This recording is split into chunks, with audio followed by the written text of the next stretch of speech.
that the sun shines down its power to all the world and makes the wind blow strong as it will.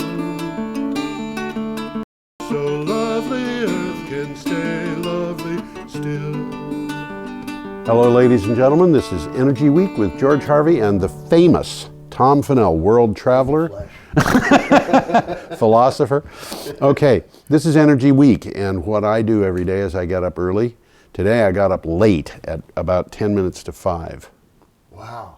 Wow, you get lazy in your Oh man, I'll tell you. Wow. It put me under a lot of pressure to get my work done for the day before I came in here. I get up early and I look through the day's news for energy and climate change and spend hours looking at headlines, usually wade through about 400 of them or something. And today I got the normal number, which was 13. It ranges from 10 to 15. I put them up on a blog, which is called geoharvey.wordpress.com.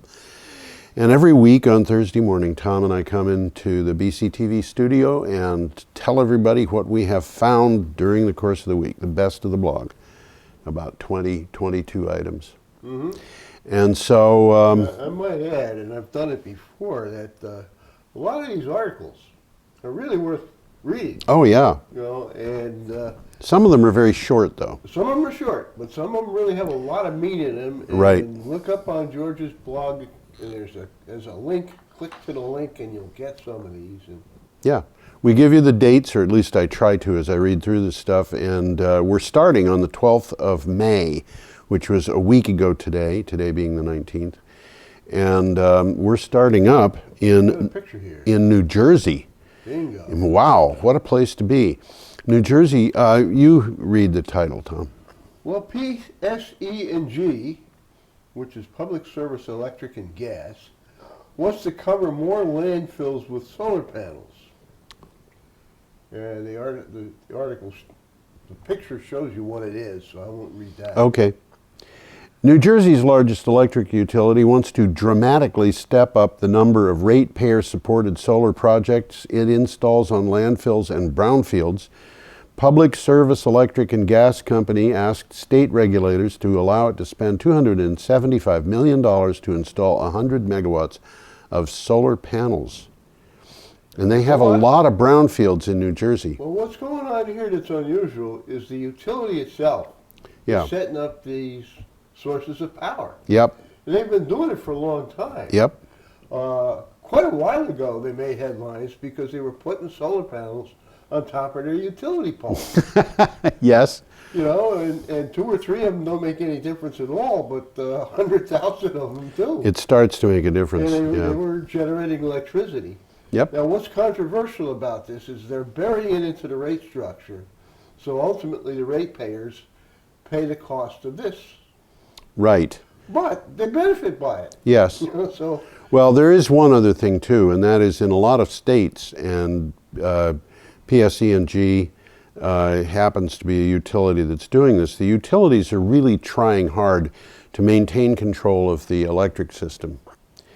And, yeah, absolutely. And I mean, if everybody has solar panels on his roof and everybody has batteries and everybody goes off grid, they have lost control. They've lost control. But there's another model. There are other models, and of course, Green Mountain Power in Vermont, where we are, is not one of the other models. It's using another model, and there's many ways of doing this. Well, but basically, they're going to be maintaining all the lines, which somebody has to do. Right. And they're getting paid for it. Right. Nothing right. wrong with that. And I think it's going to be a very long time before the utilities and transmission systems give up the ghost. It may be that they never will. That, by the way, is from Philly.com. From who? Philly.com. I said silly. No. Well, maybe that too. Okay. Our next item is from the DeSmog blog. What do you got on that? We have a picture on this, yes. Yeah, let you pull this up on pull it up. Screen here. A Duke study finds. Yes. Yeah, click that. Thank you, George. Yes. A Duke study finds a, quote, legacy of radioactivity Oh, wow. which is contamination from thousands of fracking wastewater. Yeah, radioactivity from fracking. How about that? Thousands of oil and gas industry wastewater spills in North Dakota have caused widespread contamination from radioactive materials, heavy metals, and corrosive salts, putting the health of people and wildlife at risk, researchers from Duke University said in a peer-reviewed study. This on the DSMOG blog. And I don't remember what watershed this is flowing into. Do you? In North Dakota, it could be going into the Red River and flowing north into Canada. Don't remember. I don't think I even was aware of it. Okay. But some of this pollution is very high. I mean, Yes. they cited selenium. Yes. 35 times the federal threshold. Yes. 35 times. Yes. What is this doing to people? Well, it's not good. And the pollution was found in water, Yep. but on land as well. Yes. And even higher levels of radium were discovered in the ground downstream from the spills. Crazy. And this is what we're doing to the earth. It's part of our legacy here. Yeah, this is what we're going to leave our kids. Okay, should we get out of that one and go on to something new? Let's get back to this one. Okay.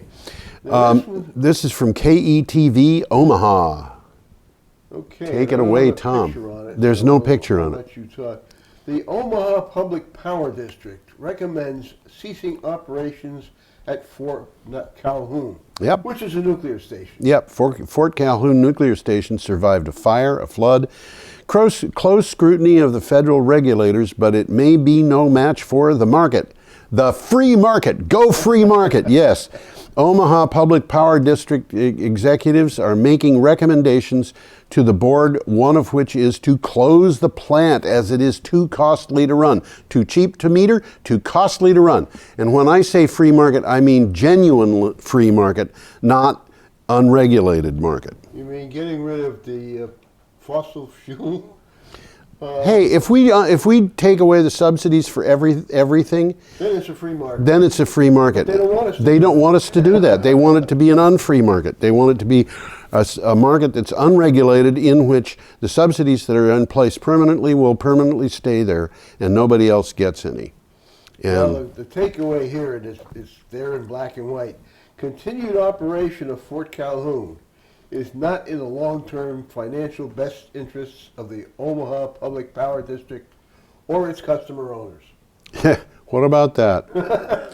Now this follows, of course, I think it was Kewaunee in Wisconsin and Vermont Yankee, but you know, we've seen Entergy say that it was going to close down the Pilgrim plant in Plymouth, Massachusetts. They've announced that already. Yeah, and we've got Oyster Bay that's going to be closing down soon, and we've got 4 power plants, nuclear power plants in New York that are looking for handouts, and I think we've got at least 2 or 3 more in Illinois, and another one in Ohio.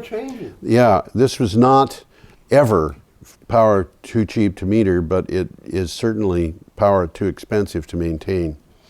And that, according to the people who own it. So this is not a joke. No, this is being done out of pure economics. Pure economics. Okay. Well, this next thing coming up. Friday the 13th. Yeah, this is a goodie. This is a goodie, and I'm switching. I have to. Why don't you show that picture, Tom? Just for the sake of bringing things together. I'm sorry to say that one, which is what I had hoped would work, doesn't because of our software. However, this one, which is coming from my blog, does. It's a little bit crooked, but it's a little off center.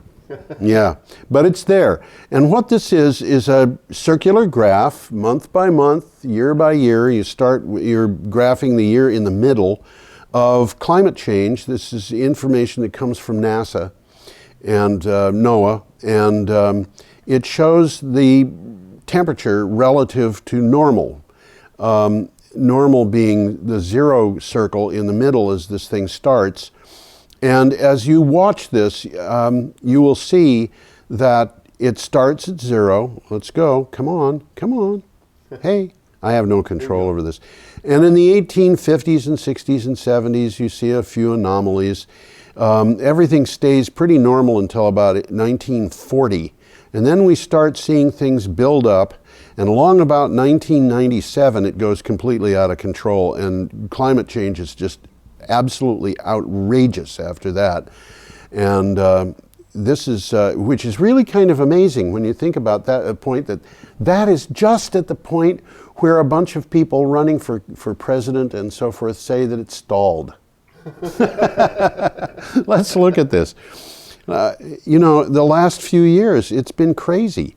And well, what you're basically looking at here is a month-by-month animation of the global temperatures. right. And you can see them spiraling continuously upward from 1850 to the present. Yeah, and the spiral starts right about where we are now in the 1940s, 50s, 60s. And here's 97, bang. And after that, it gets really out of control. Faster and brighter. Faster. And yeah, thank you, Donald Trump. It isn't happening. Thank you, Marco Rubio.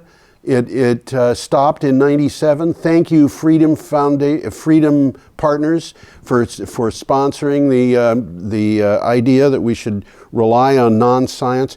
You know, there's an interesting thing that happened, which was that President Obama said that 97% of scientists agreed that climate change was happening and driven by human activity. And 3% didn't, doesn't it? Yeah, it made some people think 3% disagree. But MSNBC and a couple of other organizations went out looking for the number of scientists they could find. And I've said this on this show before. I apologize to anybody who's already heard this.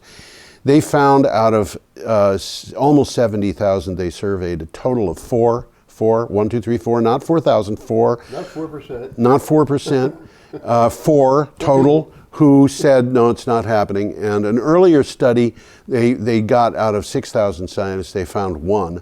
And these studies are pretty much along the same lines. The one guy said, I'm so glad to tell everybody that it's not happening, because if it is, then the economy of my country is going to be destroyed. Country? Russia. Russia, Koch brothers, Koch industry, Freedom Partners, Heritage Foundation, State Policy Network, the Nathan Hale, is that the name of the? Ethan Allen. I always get those confused. Ethan Allen Institute, they all say it's stopped. Sorry, they're all in the same boat. Russia and Ethan Allen Institute are in the same boat, rowing in the same direction, and it happens to be because they're making money, or they're being supplied with money from people who are really, really interested in having us believe that it's not happening. And what does that have to do with conservative politics? Real conservative politics. It has nothing to do with the concept of conservatism. Nothing at all. The religious dogma. Yeah, nothing at all. And you know what? I have a friend who's a conservative Republican, and he buys all this stuff, and he tells me about the good Roosevelt, by which he means Theodore Roosevelt. And anybody who really wants to find out where conservatism is in the United States, you can go to Wikipedia, look up the Bull Moose Party, look at their 1912 party platform, find out among current presidential candidates who uses that platform, and if you are doing this right, I think you'll come to the same conclusion I did. What's that, Tom? Well, the program of the Bull Moose Party and the program of Bernie Sanders are identical. So, okay, let's take a quick relook at American politics. Alrighty. Okay, and that, by the way, came to us courtesy of Clean Technica. Okay. Next is from Renews. What are we going to show here? Okay, we're going to show me scratching an itch on my nose. Yeah, we'll put me in here because I want to talk about this one. Oh, okay, good. Let's do it. Invenergy. I love these new names that they're inventing for their companies. Invenergy finds empire builder. Finds empire builder. Okay. Invenergy will work with the Empire State Connector to support up to 600 megawatts of wind power in upstate New York to customers in the New York City area. Submarine cables will be buried in the Erie Canal and the Hudson River. The project is expected to cost $1.5 billion. This is blowing my mind. These are very high-tech DC cables. Yes. And they're running, in this particular case, from Utica, New York, to New York City. Right. And most of that is underwater. Yep. And it just blows my mind what they're doing. They've come up with a special rig to bury the cables. Yes. And it blows a hole in the mud. Yeah. You know, blowing water. Yeah. It's only a couple inches bigger than the cable itself. Yep. I mean, they used to put a yard-wide hole and bury the cable. Now these things are about 8 inches. Right. And they're burying the cables, and it's, you know, from my experience in submarine cables, this is really, you know, these guys. It's really fun. Yeah, it's these really guys fun. Have really progressed. I mean, it's a whole new world. You're going to see a lot more of this because they're perfecting a new technology here. I'm kind of curious about, and this is something that was brought to my attention by Tad Montgomery. He said, Erie Canal, really? Whether this is the Erie Canal or the New York State Barge Canal. Because they're not, it's the same it's almost the same thing. It's sort of the same thing. It has to be the New York State Barge Canal because there is no more Erie. Yeah, the Erie Canal closed in 1918. There's sections of the old Erie canal that are still in, that still exist for recreation purposes. Yep, and there's a couple of large sections of the old Erie Canal that have been widened and are now part of the New York State Barge Canal. That's what they created, the New York State Barge Canal out of the old Erie Canal. Yeah, but I think it means more to people if you say Erie Canal anyway.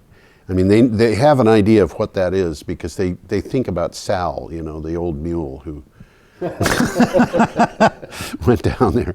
Okay. There's 2 cables, by the way. There's a plus cable and a minus cable. Okay. In D.C. And they're 320 kV cables. Okay. 320 kV DC. Really? So you get almost 700 kV between them. Wow. You know, and it's capable of transmitting a gigawatt.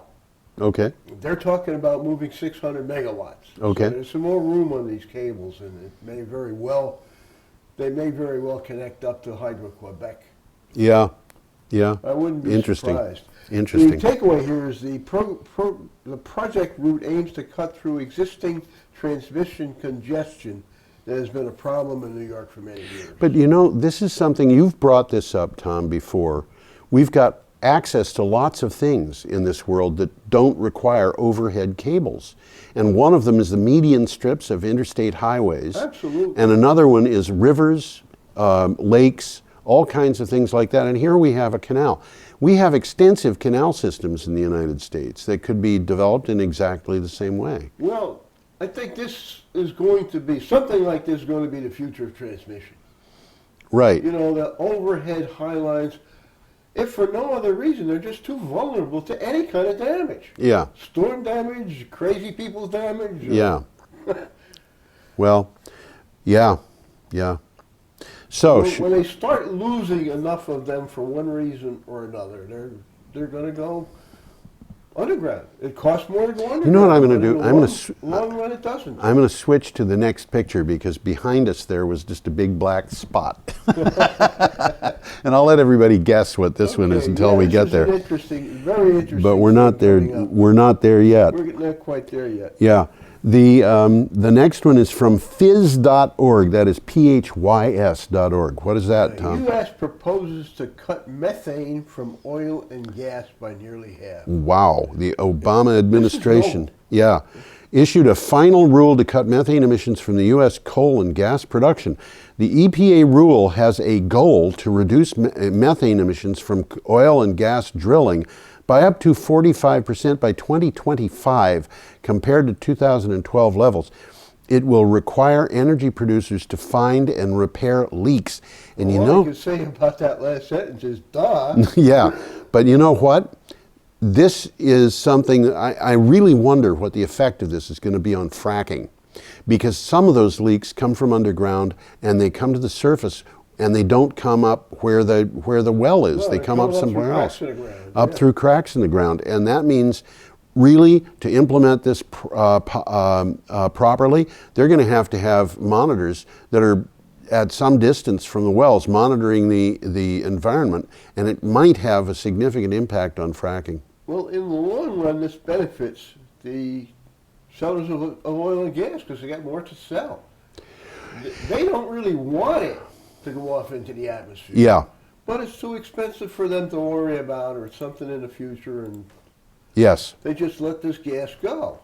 Yeah. And it's a damn good idea to hold their feet to the fire to capture that gas. And, Yeah. and they're going to recover it. And anybody who wonders about this, if you look at an offshore oil rig in particular, but you can see these things in land-based oil production facilities as well, a lot of times they'll have a pipe that just goes up in the air and there's a fire up there. A flare, yeah. And that is intended to burn off any excess natural gas that comes out, any that they aren't capturing, so that they aren't just releasing it into the atmosphere, because it's extremely destructive as a global warming gas.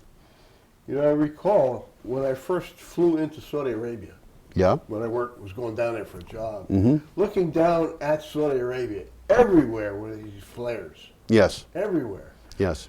2 years later, when I flew back in there after a vacation, they were gone. The flares were gone. What happened to them? They captured them. They captured them and put them into pipeline. There you go. There you go.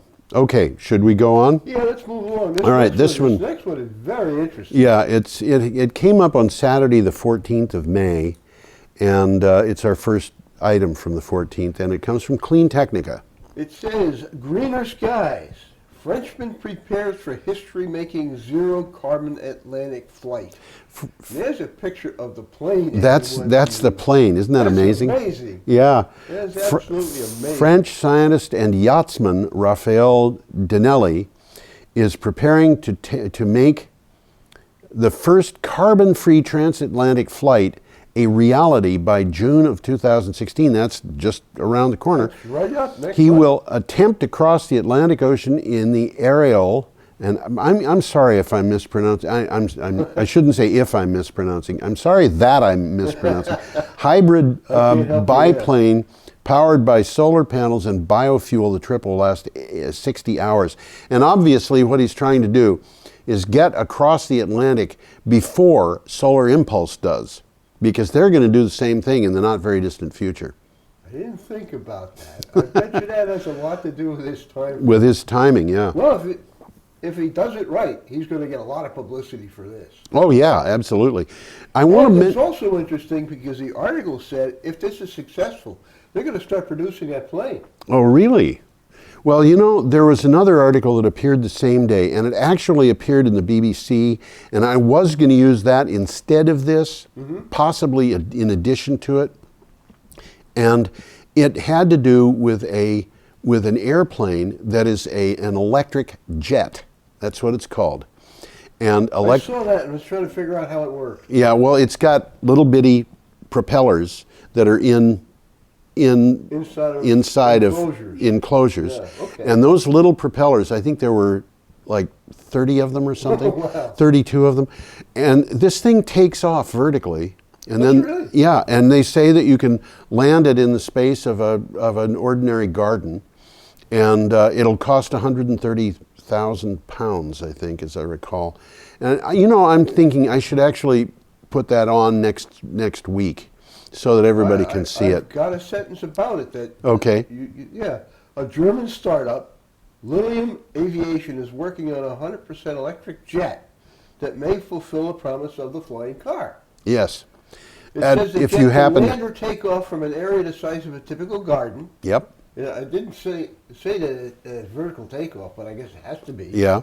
Can fly about 300 miles.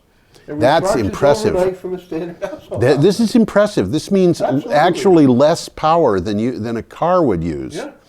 So I don't know. I when I saw it appear in BBC, I said to myself, it doesn't sound real. But then it appeared in CNN, and it appeared, you know, all over the internet the following day. So by that time, I'd already published this one. There's interesting stuff happening. Yeah, it is. It's going to be a 60-hour flight for the guy. Yes, this is And in at night, the. It's going to run on biofuel. It's going to run on biofuel. So we'll see how that goes. Hopefully, he'll have a really splendid crossing. Our next item is from Reuters. China to boost energy storage tenfold to cut power waste. Energy storage. The Chinese have got lots of power waste because they've got all these wind turbines out in the countryside and not good enough infrastructure to support transmission. China is expected to raise its power storage capacity tenfold to 14.5 gigawatts by 2020. China is the world's largest wind and solar producer, but some regions are estimated to be losing more than 40% of their power because of technical restraints and bottlenecks in the grid. And I want to just say, you know, again, the Chinese are outspending the United States 2-to-1 in renewable energy, which means that in a very few years, they are going to be energy independent and they are going to be sustainable. And the United States is going to be behind them, which is going to put us behind them commercially, and it's going to put us behind them militarily, and the Pentagon is going to Congress and saying, we've got a problem here, and the Congress is going, I don't want to hear what you're saying. And it's one party that's doing that, by the way, and the reason is because they are being funded in their elections by people who are really close allies of, guess whom? The fossil fuel industry. Thank you very much. What's interesting about this is the article says storage technologies such as pumped storage hydropower or lithium-ion batteries are expected to play a critical role in improving the China's capacity to make better use of renewables. I'm arguing that point. It isn't going to be lithium-ion batteries. I don't think so. I don't think so. There's a lot of people, and we talked about this on the show. Many times. Working on storage technology. Yeah. Some very creative ideas are in the lab now. In my kitchen now. Absolutely, absolutely, in your kitchen now. And these things they're going to come to fruition. Yeah. Now, I predict that the answer to large bulk storage is going to be flow batteries. I think very, very large flow batteries, pretty much using lakes as the reservoirs for the flow batteries. yes. You know, sort of I think that's battery equivalent of pump storage. Yes. I So think flow batteries are one. The thing that's in my kitchen, for anybody who doesn't know, is talk about that a couple of. I have a couple of Aqueon batteries that I bought, which are going to be part of an off-grid. It's a nanogrid that I'm going to have in my house, which is both to supply power, so reducing the electric load that we're using there, and also to supply us with emergency power in case the grid goes down. Which there have been 4 times in the last 25 years in which I had to live through a week to 2 weeks with no electrical power because of storms. And twice I was in a suburban area and twice I was out in the countryside. But it doesn't make any difference. It's just as bad one way as the other. Absolutely. And in fact, it was worse in the urban area. In the suburban area. But nevertheless, those batteries are Aqueon batteries, and they're based on salt water. And that's amazing. Yeah, There's is. nothing noxious inside. There's nothing noxious, really. It's sodium sulfate, which is a salt water. It's not sodium sulfide, which is the stuff people use for taking skin off their women use for taking skin off their legs, hair off their legs, or which smells bad. But it's more like table salt. It's not something you're supposed to put on your food. But and the electrodes, one of them is carbon and the other is magnesium oxide, also known as milk of magnesia. So and this is a battery that will you can take it down 100% without damaging it on a daily basis for about 20 years, and I think it's guaranteed for 6 years or 7 years, but. I looked at the lithium-ion batteries, the Tesla batteries, and other storage, and I settled on this one, and not because I think it's necessarily better than anything that'll be around for years, but it was my choice. Yeah, best thing relative to for you now. Yeah, and Green Mountain Power sells the Tesla batteries, and I'm not going to fault them on that. Anyway, there we go. That was from Reuters. Okay, the next one moves to the UK. Fort Alphaville. I don't know what that is, but it's the source of this piece. Go ahead. UK electricity prices spike after power stations break down. Oh, man. This will tell you something. On May 9th, several old UK power stations broke down, leading to a growing deficit in wholesale electric market. The National Grid issued an emergency request for more supplies. Prices spiked accordingly to £1,250 per megawatt hour. That is approximately $1.79 per kilowatt hour wholesale. The price in summer is usually £50, which is about $70 per megawatt hour. So, yeah, the takeaway is these plants that failed were Yeah. all aging coal power stations.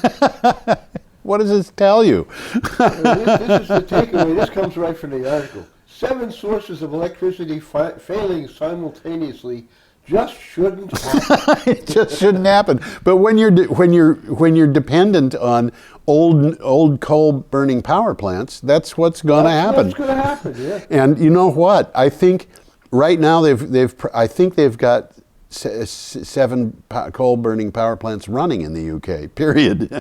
They're shutting these things down. Well, it's going around. It's going on around the world. Around the world, yeah. The day of coal is over. It's just coal doesn't know it yet. Yes, that's right. Now we've got from WWLP. WWLP is the TV station I used to watch when I was a kid living in Winchester, New Hampshire. And it was one of 2 stations we could get without an antenna. Oh, cool. Yeah, from Springfield, Massachusetts. Okay. We got a picture up. I got to get up. Yeah, we have a picture. Not that it really has an enormous amount to do with this story, but Well, the picture is about the Netherlands. And the article's about Massachusetts. right. House bill may come in south of hydro and wind power requests. Yeah, Explain what south means. it means downhill from or less than. It's really a kind of a silly term, but you know it's a metaphor. Massachusetts Omnibus House Energy Bill will likely come in below Governor Charlie Baker's proposal for hydropower procurement and below what offshore wind industry wants to produce and sell its ratepayers, according to a House chairman working on the bill. So what we're saying is the prices that are being quoted are less than they anticipated. Yeah. Good. Okay. Well, I don't know how much time we have to spend on that, but we could go to the next thing. We could talk about it, but I think the next one coming up Is it more interesting? Sunday, May 15th. What have we got there? This is from the Longview News Journal. Wind energy growth. This is growth now. Yes. Hits a 3-year high. Yes. And that picture is the Bliss Wind Farm near Eagle, New York, and I have no idea where Eagle, New York is. I don't either. Wind turbine construction in the United States has rebounded to its highest level in 3 years in the aftermath of a long political fight over the future of federal tax credits that support renewable energy projects. More than 8,500 megawatts of wind power capacity was built last year alone. That was more than double what happened the year before. Yeah, and you know, it's really interesting to see that this working out, because so far this year, the first 3 months of the FERC reports, we have going to see that. we have seen wind power come in number 1 at 54% of installations, solar power come in number 2 at 39.9%, and that is not counting rooftop or small community solar, just utility scale. Utility scale. And number 3, number 4, I forget which is which. One was hydro, the other was biomass. And fossil fuels combined, there was no coal, there was no oil, there was no nuclear. The only thing was natural gas. That was 1.4% of total new capacity infrastructure. New capacity. 1.4%. And if rooftop solar and small solar came in at a typical level, it would put solar at number 1, wind at number 2, and fossil fuels at 1.1%, because typically 40% of installations for solar are small. I got a question about that picture. Yes. It appears as if, from the picture, some kind of a vortex is happening after that turbine. It appears that way, but But it's really a cloud formation. it's a cloud formation, yeah, and it may have a contrail running through it that would make Still a that. pretty picture. Yeah, it's a pretty But picture. It really is deceptive because it looks like something's happening with that wind turbine. It sure does. Yeah, that wind turbine isn't that high. I think those clouds are thousands of feet up. So are we on to domain B? Yeah, let's see. The next guy is Domain B. Domain B. Yeah. Domain B. Microsoft. Microsoft and Facebook in a renewable allowance targeting 60 gigawatts of power by 2025. Getting together. Yeah. Now these guys use an awful lot of power. Yeah, they use a lot of for power. their, what do you call them? The data centers? The data centers. Yeah. Huge amounts of power. Facebook and Microsoft are joining forces with environmental groups to promote Renewable Energy Buyers Alliance. They hope to produce 60 gigawatts of renewable energy by 2025. 60 gigawatts is a lot of electricity. That's a lot. Power plants to replace all the coal-fired plants in the U.S. over the next 4 years. What? Yeah. Man, what's going to happen? We're seeing market forces driving coal out of business. And you know, if anybody who's interested in knowing anything about the future of renewable energy, don't believe anything you hear from the Energy Information Administration, which is what's supposed to be. And don't believe anything you hear from Trump. About this, anyhow. Yeah, the thing is, the EIA, Energy Information Administration, if you look at their forward projections, they are always, you can look them up historically, they are always way off the mark. Always way off the mark.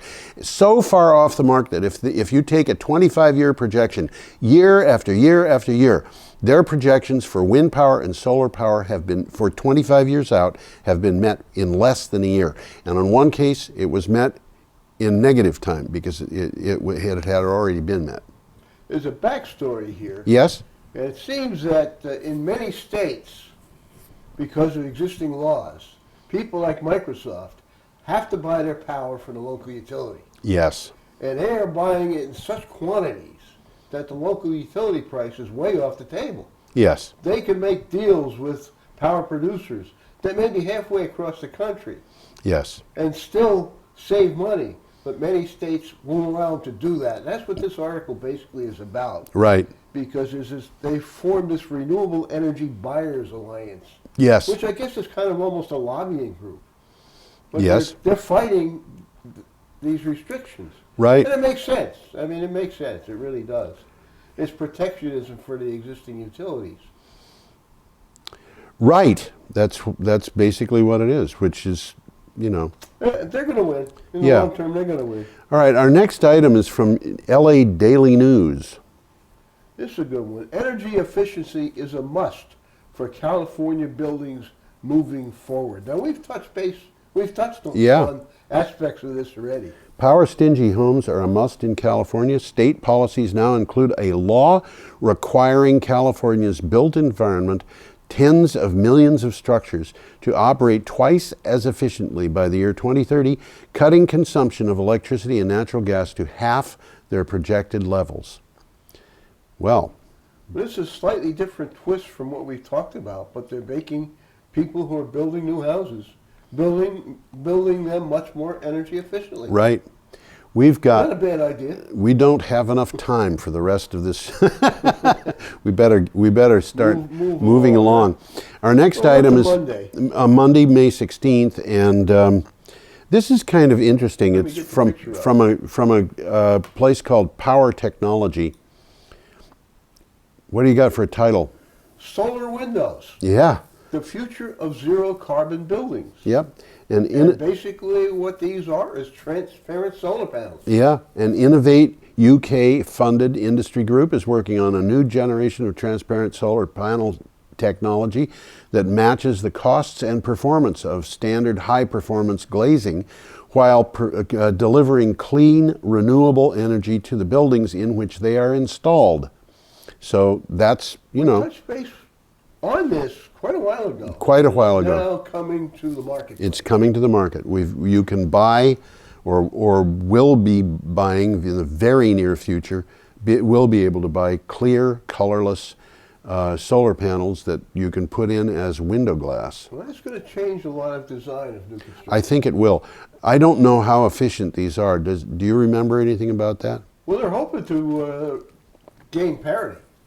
Okay, hoping to. They're looking. That's their goal. Yeah, it's I just this week told a solar installer that I want to order 6 panels, and they're 19.7% efficient. Yeah, you told me that. Which is very high efficiency. I doubt these things are going to be at that kind of efficiency for quite a while. Okay, moving on. The Guardian. Well, let's take a quick look at that house there. I mean, it's going to change architecture. Yes, I think it is. I think that is going to change architecture. And you know, in Europe, at least in new construction, almost all the houses have windows in the roof. Yes. You know, there's an awful lot of sunlight illuminated living rooms. Right. In Europe. That's something that we're moving toward more and more. Here. Yeah. Well, they got different building design standards over there. They do. But it's a good idea. Yep, it is. Here, our next item is from the Guardian.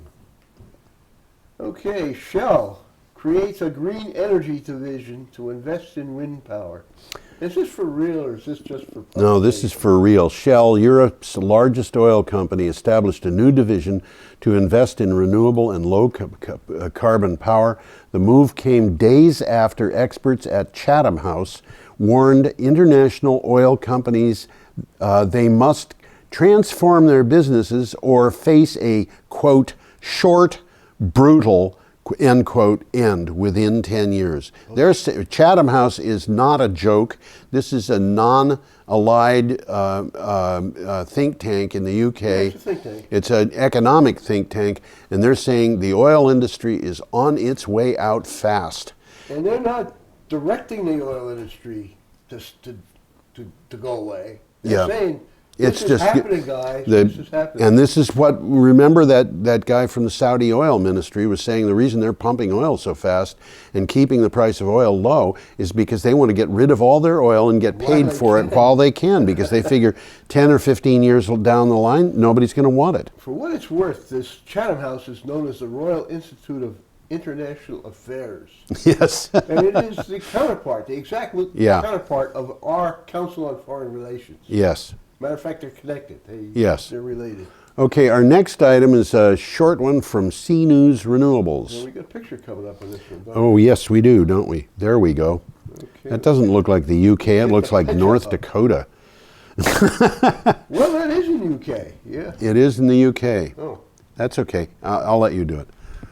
I'm supposed to. We're fighting over a mouse, ladies and gentlemen. I was thinking it was up and it wasn't. Yeah. Okay, UK monthly wind generation beats coal. Wind farms in the UK produced more power than coal for a whole month for the first time in April. Industry body Renewable UK pointed out. According to National Grid statistics, wind generated 2,290 gigawatt hours and coal generated 1,755. This is from C News Renewables, and of course, that was the month in which the price of electricity went through the roof because 7 coal plants went down at the same time. What happens when 7 wind turbines go down at the same time? Nothing. It's normal. The wind just stopped. Yeah, right. Oh, man. Okay. One of the problems is entrenched thinking. Yes, it is. And we just got to change that. That's right. It's going to happen. Our next item is another short one from Your Renewable News. Still on Monday. Go ahead. Carbon dioxide emissions from electricity generation in 2015 were the lowest since 1993. Well, that's good news. Yes, it is. In the U.S., CO2 emissions from electric generation totaled 1,925 million metric tons. That's a lot. In in 2015, the lowest since 1993, and 21% below their 2005 level. This was partly due to shifts in electric generation mix, with natural gas and renewables replacing coal power. Again, coal is losing out. And this is just happening naturally by economics. Right. We're up to Tuesday. We're getting there. We're getting there. And this is from CNN. This one too, Yeah, we do. There it is. CNN says 2016 to be the hottest year yet, as April smashed we the record. we just said that last year and the year before. That's right, and it was last year, and it was the year before.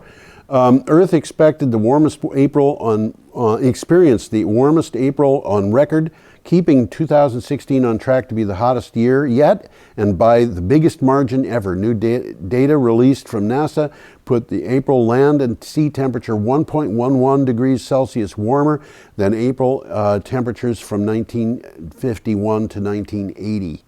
Now that picture is coming from the Great Barrier Reef, which has been suffering for decades. Yeah, and it's dying. It's dying. You know, it's getting bleached. It's getting bleached. The coral is dying. Yep. The coral is getting bleached because the warmer temperatures make it impossible for algae that live on the coral to live there. So it's not the sun bleaching it directly. It's not the sun bleaching it directly, but what's happening is the coral is dying because it's still dying. It's losing its food. The fish are dying because they're losing their food. Look at that. That's a coral reef. There isn't a fish in sight unless that person with a scuba gear on is a fish. I don't think so. I don't think so. No, I don't think so. Okay, let's go. Renews is our next item. We're getting there. We're Yep. getting there. Yep. There we go. There we go. Get back to us. Yep. This is an August kickoff for the Wyoming Giant. Wow. The Wyoming Giant. Power Company of Wyoming plans to start road work this summer on a two-phase, 3-gigawatt Chokecherry Sierra Madre wind farm in the southern part of the state. The developer proposes to kick off in August with work on a haul road linking up to a new 14-mile rail spur. They're going to put in a railroad for this. Yeah, they plan to transport the turbines and components by rail directly to the site. Yeah, and then they'll have a haul road. This is a huge site, 3 gigawatts. It'll be the largest site in the world, and it's going to supply from Wyoming. The intention is to supply San Diego. Oh, is that so? Yes.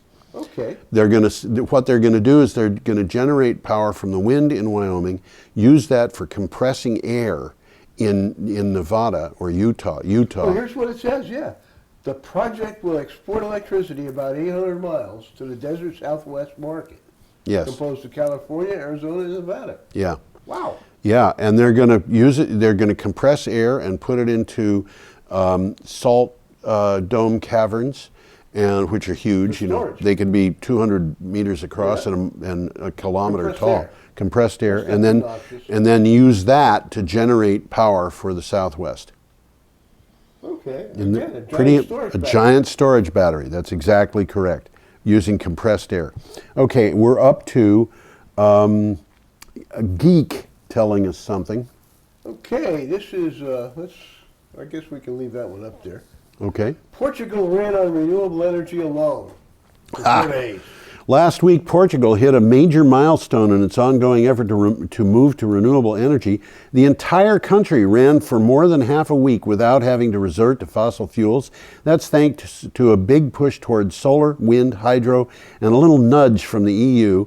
And there's a couple of notes here, one of which was we do have to say that Portugal's got some of its electricity from nuclear. But what they're saying is not denying that. They're just saying there's no fossil fuels. Also, the UK went without coal for half a week, and a report from Germany that it was powered for 100% renewables for a full day. Mm-hmm. There's some doubt as to whether they were under 100% or over 100%. But it was close. But it was close, yeah. And that is from Geek, with notes from other places. We're up to Wednesday, and we have to just keep moving there. Another picture coming up. Yes. And this one is from I have My broadband.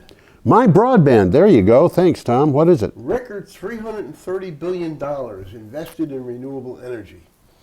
A record $330 billion was invested in renewable energy after the crash of the oil and gas markets, according to Bloomberg's Michael Liebreich. Well, there's a story here. Yeah. Because you would expect the opposite. You would expect the opposite. Unsubsidized renewable energy prices now outcompete gas, even though the price of gas is low. Yep. And with bids for wind and solar sometimes falling below 4 cents per kilowatt hour, that is unsubsidized. They referred to the Mexican thing that we talked about last week. Right, and they referred to the thing that happened in Dubai where solar power was quoted at 20, just a tad below 3 cents per kilowatt hour. And there are questions about how that was to be done. Nevertheless, these kinds of quotes are coming in more and more frequently. And the article says in 3 cents, it's not going to be the cheapest you've ever seen. No. But the thing is, this is exactly what Lazard Associates, which is a financial advisor, said would happen with the price of wind and solar, these long-term agreements, the levelized cost of electricity, which takes the whole question of subsidies into account, is putting solar power at marginally lower than natural gas, and that is at current prices. So if the price of natural gas goes up, what happens? That means that the solar power is lower because the price, you can bank on the fact that exactly how much solar power is going to cost 20 years from now. I'm talking about energy from the sun. Unless somebody figures out how to charge for the sun. Oh, they'll try. They will. Yeah. You can be sure of that. Yep. Yep. This is the takeaway here. We just touched base on it. Previously, when oil and gas prices dropped, investment in clean energy also stalled. Yeah. But not this time around. Yeah. We're in a low cost of oil environment for the foreseeable future. But this is not stopping renewable energy investment. Right, and the reason is because the price of renewable energy is going down. The price of battery storage is going down. Battery technology is becoming better. The capacity factor for wind power and solar are both going up while the prices are going down. Meanwhile, we've got pressures on the oil and gas industry, and it's amazing to see what's happening. And people believe that renewable power is too expensive. There are still people who believe that renewable power is too expensive. Yeah. How do you deal with that? I don't know. It's a matter of religious faith. I think it's a matter of religious faith, which is called, what is that term? Libertarianism? That's the new faith? Yeah. Well, that's one version of it anyhow. Yeah. Yeah. Well, we're running toward the end here. We are indeed. We're in Arkansas. Yeah, here I was pushing us to go faster only about 10 minutes ago, and we're all the way to Arkansas. Arkansas emissions drop below Clean Power Plan's 2030 targets. This is sub-story here. This is actually very, very comical. This is from Utility Dive, but it's one of those things that came up in a number of places. They just didn't note it properly in most places, and they really didn't note it properly in Utility Dive. The declining use of coal last year sent Arkansas carbon emissions lower than would be required by the Clean Power Plan in the rule's final year of implementation. Carbon emissions dropped last year to 30.1 million tons from Arkansas. The CPP plan would limit the emissions to 30.6 million tons, so they're 500,000 tons lower in 2015 than the CPP wanted them to be in 2030. Mm-hmm. But the thing that's comical about this is Arkansas is one of the states suing the EPA to stop the plan. What? What is this all about? And the thing, politics. Well, they're saying it's too expensive, which obviously it isn't.